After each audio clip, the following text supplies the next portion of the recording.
We have recently had a bit of a wave in the last week of people receiving letters from Julian in Belmarsh.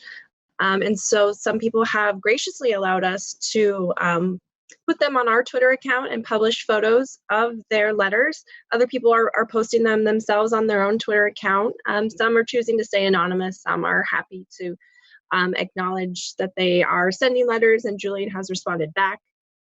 Overall, this seems like a good thing that he is able to respond to supporters. Most of the letters are pretty short. Andrew, if you want to pop any of those up on screen, you're more than welcome to. But where he's sending messages, for example, the one we received and posted today was received on August 16th. And he said, knowing you are out there fighting for me keeps me alive in this profound isolation. Many of these letters, he's expressing how amazing it is for him to be receiving letters from supporters. And it's really keeping him going. Another one we I have the posted. one from Isabel Victor up on screen right now. Yeah, so that one was to, I don't believe it was to Isabel, but she did post it. And that one was back in May. And that did have some advice he gave on different organizations, I believe, to protest to. So that was one of the longer letters that we have seen. And one of the other ones was to a supporter in Finland.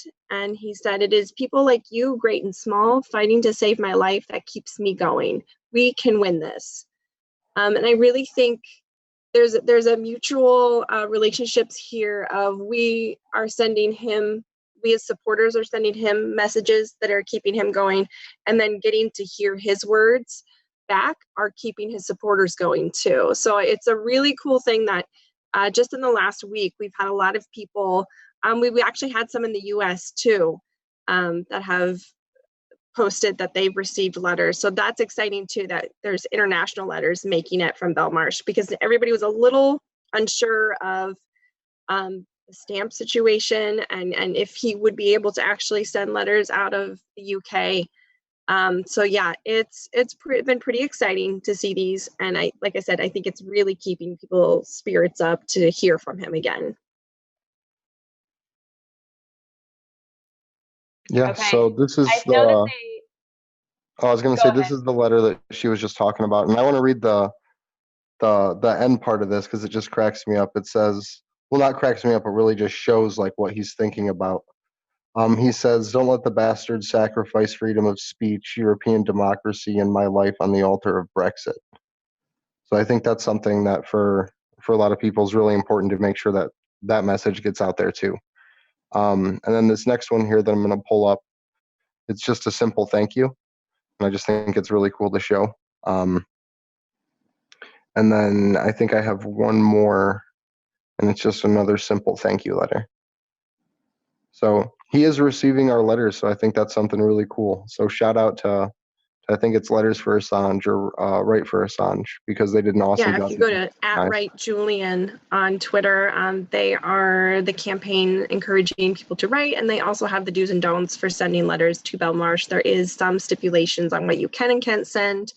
And then if you want return mail, on how to do that and what to include for those letters as well. So yeah, we love seeing them. If you do have any you would like to get out to his supporters, feel free to tweet them, or you can send them to Unity4J and we'll either retweet you or we'll definitely publish them on our Twitter as well.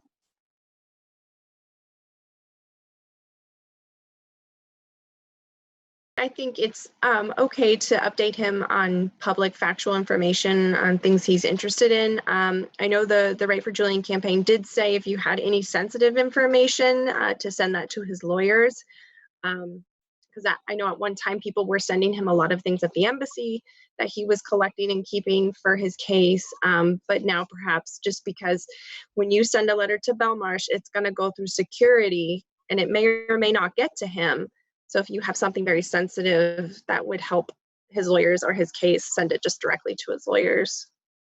But otherwise, I think, yeah, keeping him updated on what's going on in the world is another great way to communicate with him, because a lot happens online and social media, and a lot's happening in the world of the news, and he has no outlet and no lifeline to hear about those things necessarily on a daily basis, at least.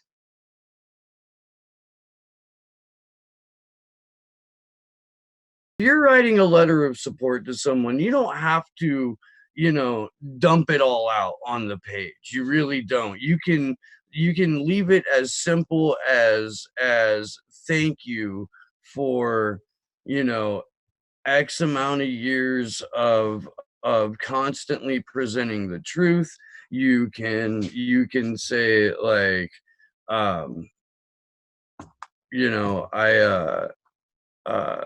I support you as a person, and WikiLeaks outside. It's a shame that you are where you are. Yeah, stuff like that. You don't have to make it incredibly personal. You don't. You can kind of like, and it's almost better in a way if you don't use a prison letter as a vessel for your stream of consciousness writing exercises. Express some gratitude. Let him know that you are in he's in your thoughts, and you talk about the predicament that he's in.